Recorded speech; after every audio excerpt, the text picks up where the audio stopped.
Kutmantаныз менен.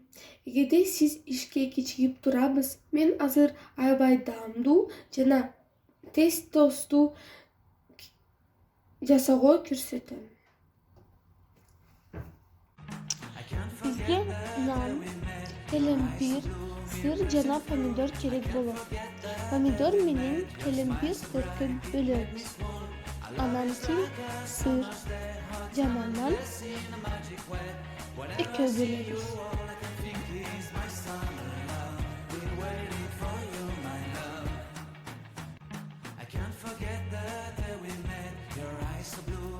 Анан кийин nandan tostunu formunu kılabız. Эми тосту даярбыз. Биринчиден нанды üstüne сырды коебуз.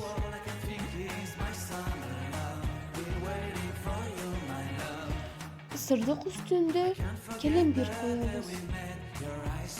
Жана помидор менен сыр коебуз. Üstünü nan menен жабабыз. Анан бул тосту өстөлдө бышырабыз.